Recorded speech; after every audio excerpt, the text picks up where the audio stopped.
अस्पताल में बेटी को जन्म देने के बाद 18 साल की कुंवारी लड़की अपनी बेटी को वहीं पर छोड़कर भाग गई।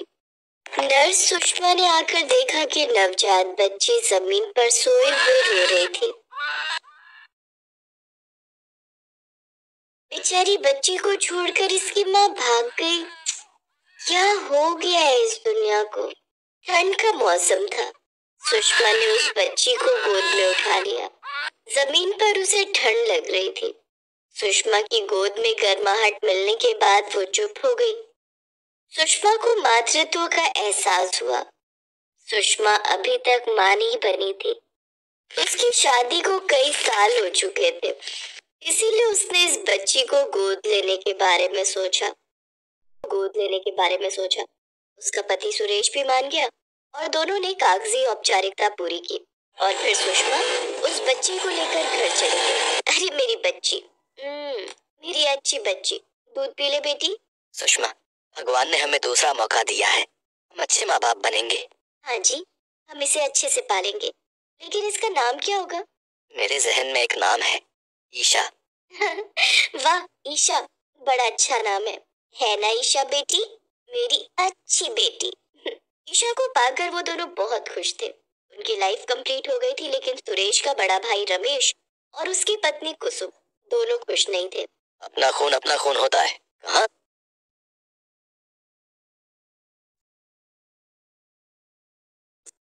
अस्पताल से इस बच्ची को उठा लाई है सुषमा। तुम्हें अकल नहीं है?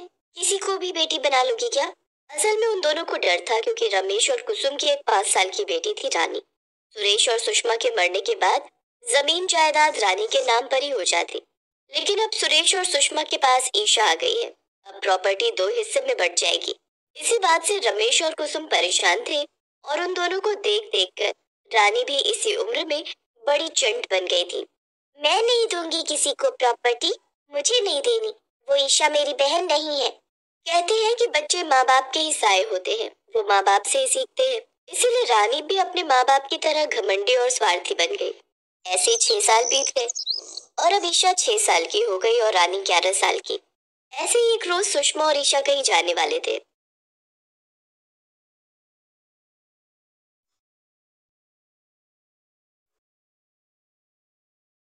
लेकिन ईशा ने घर पर रहने की जिद पकड़ी। तो कहानी में आगे बढ़ने से पहले चैनल को सब्सक्राइब करो, वीडियो को लाइक करो जरूर और आगे देखिएगा। को घर पर रखकर वे दोनों चले गए। सुरेश गाड़ी चला रहा था और अचानक से सामने से एक ट्रक आ गया। चैनल को ज़रूर सब्सक्राइब करें और वीडियो में हम आगे भी चलते हैं कि आगे क्या होता है और इस कहानी में। लेकिन चैनल को ज़रूर सब्सक्राइब करें। अगर कहानी बहुत अच्छी हम आपके लिए लाएंगे तो देखिएगा। और ट्रक के साथ गाड़ी की टक्कर हो गई। सुरेश और सुषमा की वहीं पर मौत हो गई। ये खबर जब घर पर आई तब सिर्फ ईशा रोने लगी। मैं क्यों नहीं गई उनके साथ? माँ बाबा के बिना मैं जीकर क्या करूंगी? रानी मनी मन सोचने लगी। हाँ तो तू भी मर जा। दोनों आपस में बात करने लगे। कुसुम, अब दोनों नहीं रहे, बस रानी को रास्ते से हटाना पड़ेगा। हाँ हो जाएगा, आप चिंता मत कीजिए। सुषमा की डेड बॉडी का पोस्टमार्टम होने के बाद घर ले आई। नन्ही ईशा अपने माँ बाप की लाश से लिपट कर खूब रोने लगी, लेकिन तभी कुसुम ने उसे पीछे धकेलते हुए कहा, हट परे। उसे पालने की जिम्मेदारी आप लोगों की है। मैं आशा करता हूँ कि आप दोनों ये जिम्मेदारी अच्छे से निभाएंगे। ये बोलकर पुलिस चली गई। रमेश और कुसुम सोच में पड़ गए। अब इस कांटे को भी रास्ते से हटाना होगा, लेकिन अगर हमने इसको मारा तो सबको हम पर शक हो जाएगा। देखा नहीं वो इंस्पेक्टर हमें कैसे घूर घूर कर देख रहा था। तभी रानी ने कहा, लेकिन उसकी मौत अगर किसी बीमारी से हो जाए या कोई नेचुरल डेथ हो जाए तो फिर तो किसी को हम पर शक नहीं होगा, जैसे कि बुखार या फिर ठंड से। ये सुनते ही कुसुम के दिमाग की बत्ती जल उठी। हाय मेरी बेटी, तू तो बड़ी अक्लमंद निकली। शाबाश बेटी, अभी ठंड का मौसम है, उसे हम मार नहीं सकते हैं तो क्या हुआ, ठंड तो मार सकती है ना। मतलब तुम कहना क्या चाहती हो कुसुम? हम उसे रजाई नहीं कर दी थी और अपने कमरे में रजाई ओढ़कर सो गई। देर रात को प्लान के मुताबिक रानी उसके कमरे में आई और उसे नींद से उठाया। ऐशा उठ जा, क्या बात है रानी दीदी? चुप रह, मुझे दीदी मत बुला। तेरे अंदर हमारे वंश का खून नहीं है। ऐसा क्यों कहती हो रानी दीदी? हाँ हाँ, सच ही तो बोल रही हूँ। तुझे तो चाची अस्पताल से उठाकर लाई थी। खैर वो सब छोड़, मुझे बहुत ठंड लग रही है। मुझे तेरी रजाई चाहिए। मेरी रजाई? लेकिन फिर मेरा क्या होगा? मुझे भी तो रजाई चाहिए। दे रहे, खाना दे रहे, और तू मुझे एक रात के लिए रजाई नहीं दे सकती? दे मुझे। रानी ने ईशा से रजाई छीन ली। ईशा ने रोते हुए कहा, सिर्फ एक ही रात की ही बात है ना? हाँ हाँ, एक ही रात की बात है। जा सो जा। रानी ईशा की रजाई लेकर चली गई और 2 रजाई एक साथ ओढ़कर सो गई। आहा, ये रजाई तो मस्त है। अब आराम से सो जाती हूँ। और यहाँ ईशा बहुत मज़े से सोचों में पड़ गई कि मुझे प्रॉपर्टी मिलेगा, ये गरीब मर जाएगी, और उसको ठंड में छोड़कर ये यहाँ बहुत मज़े से ख्वाब देखने लगी प्रॉपर्टी का कि उससे मेरा बहुत पैसा होगा। बहुत लालची थी ये ईशा बचपन से ही। तो आगे कहानी में देखते हैं कि क्या होता है। ईशा ठंड में कांपते हुए सोई रही। उसकी आंखों से आंसू टपकते रहे। माँ, पापा, आप दोनों कहाँ हो? पर ठंडा पानी गिरा दिया। अरे ओ राजकुमारी, उठ भी जाओ। हाँ चाची, उठ रही हूँ। अरे जल्दी उठो, कितना काम है पता भी है। घर साफ करना है, कपड़े और बर्तन धोने हैं, नाश्ता बनाना है, कौन करेगा? हाँ, ये सब मुझे करना पड़ेगा क्या? और नहीं तो क्या, जल्दी काम पर लग जाओ। ईशा को ये सब काम करना पड़ा। फिर रात आई। रानी दोनों रजाई ओढ़कर सो गई। ईशा उससे रजाई मांगने के लिए गई। रानी दीदी, मुझे मेरी रजाई दे दो ना। नहीं देती, भाग यहाँ से। दे दो ना दीदी। तभी वहाँ कुसुम आ गई। अच्छा, कहाँ की महारानी हुई आप? तुझे सुषमा ने अस्पताल से उठाकर लाया था, वरना ठंड में रास्ते पर ही पड़ी रहती। और अभी तुझे रजाई चाहिए है? शुक्र कर घर तो मिल रहा है। मुझे नहीं चाहिए ऐसा घर, मुझे नहीं चाहिए। वो रोने लगती है और सुषमा उसको बहुत मारती है। कुसुम ने ईशा को ठंड में रात को घर से निकाल दिया। पूरी रात ईशा बाहर ठंड में पड़ी रही और उसे बुखार आ गया। सुबह एक भिखारी घर। उम्मीद है आपने चैनल को सब्सक्राइब किया ही होगा, तो आगे भी देखते हैं। के बाहर आया और भीख मांगने लगा, लेकिन कुसुम ने उसे भीख नहीं दी। भिखारी ने देखा बेचारी ईशा घर के बाहर ठंड में बिना रजाई के पड़ी हुई है, और थोड़ी देर बाद कुसुम उसी से काम करवा रही है। तब वो भिखारी कुसुम के सामने आ गया। बहुत हो गया, अब चलो थाने। मतलब? और तू कौन है बे? तभी उस भिखारी ने अपनी दाढ़ी मूंछ हटाई और फटे हुए कपड़े खोलकर पुलिस के कपड़ों में सामने आया। पुलिस इंस्पेक्टर अर्जुन को देखकर कुसुम, रमेश और रानी तीनों डर गए। पुलिस ने तीनों को गिरफ्तार कर लिया। मुझे तो तुम तीनों पर पहले से ही शक हो गया था, इसलिए मैंने तुम्हारे घर पर निगरानी जेल में भेज दिया और रानी को हॉस्टल में। उधर अस्पताल में ईशा का ट्रीटमेंट हुआ और वो पूरी तरह ठीक हो गई। उसके ठीक होने के बाद अर्जुन ने उसे अडॉप्ट कर लिया और अपनी बेटी की तरह उसकी परवरिश करने लगा। साथ ही उसे खूब प्यार करता।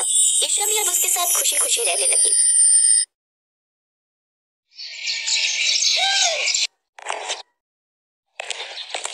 जी, आ गए आप? आज कोई काम मिला? नहीं रीना, सारा दिन काम की तलाश में यहाँ से वहाँ भटकता रहा, लेकिन कहीं कोई काम नहीं मिला। हे भगवान, अब क्या होगा जी? आज मकान मालिक आया था। वो अपना 4 महीने का बकाया किराया मांग रहा है। वो कह रहा था कि वो हमारी एक नहीं सुनेगा, और अगर हमने कल सुबह तक उसका किराया नहीं दिया तो वो सब गांव वालों के सामने हमारा मुंह काला करके गले में जूते की माला पहनाएगा। हे राम, अब हम क्या करें? मेरी तो कुछ समझ में नहीं आ रहा। एक तो काम नहीं मिल रहा, ऊपर से 4 महीने का किराया देना है। कहाँ से लाऊंगा मैं इतने पैसे? और अगर हमने पैसे नहीं दिए तो वो लाला सबके सामने हमारी इज्जत उतारेगा। नहीं नहीं, इससे तो अच्छा होगा कि हम ये गांव छोड़कर ही चले जाएं। हमें आज रात ही ये गांव छोड़कर जाना होगा। इसके बाद विजय अपने 5 साल की सोई हुई बेटी रिद्धि को गोद में उठाकर रीना के साथ निकल पड़ता है। आधे रास्ते में पहुंचने के बाद बादलों की तेज गड़गड़ाहट होने लगती है, जिससे घबराकर रिद्धि जाग जाती है। बाबा, इतनी रात को इस जंगल से हम कहाँ जा रहे हैं? कुछ नहीं बेटी, तेरे इस गरीब बाप के कारण आज तुम दोनों को भी मुसीबत झेलनी पड़ रही है। आप ऐसा क्यों कहते हो जी? इसमें आपका क्या कसूर? वो इसी तरह बातें करते हुए जा रहे थे कि तभी तेज बारिश होने लगती है। वो भागते हुए दूसरे गांव में पहुंच जाते हैं, लेकिन वहां भी उन्हें रहने का कोई ठिकाना नहीं मिलता। अब हम कहाँ रहेंगे जी? छोटी सी गुफा में चले जाते हैं। आज रात हम यहीं सोएंगे। लेकिन हमारे पास कोई बिस्तर भी तो नहीं है जी। उसका भी कोई न कोई इंतजाम हो जाएगा। होता है, विजय उस कूड़े के ढेर में से कुछ ढूंढता है। तभी उसे एक पिन्नी में बड़ी सी बोरी मिलती है। वो उस बोरी को लेकर आता है और उस गुफा के अंदर बिछा देता है। खाने को लाए क्या? हमने सुबह से कुछ नहीं खाया है और बहुत भूख भी लगी है। नहीं बिटिया, कहीं कोई काम नहीं मिला। तुम ठहरो, मैं अभी कुछ खाने के लिए लेकर आता हूँ। विजय खाना ढूंढने गांव के अंदर जाता है, जहाँ एक घर के बाहर बनी गौशाला में गायों के लिए कुछ बासी रोटियां डाली हुई थी। लेकिन गायें उन रोटियों को ना खाकर वहाँ रखी घास खा रही होती है। बहुत सख्त है बिटिया, बासी होने के कारण सख्त हो गई होंगी। ला मेरे पास दे, मैं अभी से नरम बना देती हूँ। रीना उन रोटियों को पानी में डुबोकर रिद्धि को खिलाती है। ऐसे ही दिन गुजर जाता है। रात को वो फिर उस बोरी पर ठिठुरते हुए सो जाते हैं। अगली सुबह जब वो जागते हैं तो फिर कुछ खाने की ढूंढने लगते हैं। वहाँ खड़े उस गांव के कुछ लोगों की नजर उन लोगों पर पड़ती है। वो उनको बोरी का बिस्तर और कूड़े में रोटी ढूंढते हुए देखते हैं तो उन गांव वालों को उन पर दया आ जाती है।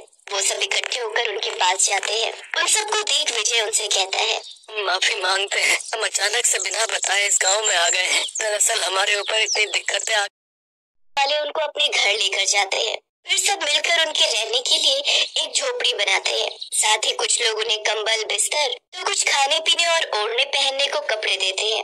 आप सबका बहुत बहुत शुक्रिया। जब हम इस गांव में आए थे तो हम सब बहुत डर गए थे, लेकिन आप लोगों ने हमारी मदद करके ये साबित कर दिया कि अभी भी इस दुनिया में इंसानियत बाकी है। सचमुच आप सबका ये एहसान हम कभी नहीं भूलेंगे। तभी गांव का जमींदार उनसे कहता है, देखिए, मुझे अपने खेतों पर काम करने के लिए मजदूरों की आवश्यकता है। अगर तुम दोनों मियाँ बीवी चाहो तो मेरे खेतों में काम कर सकते हो।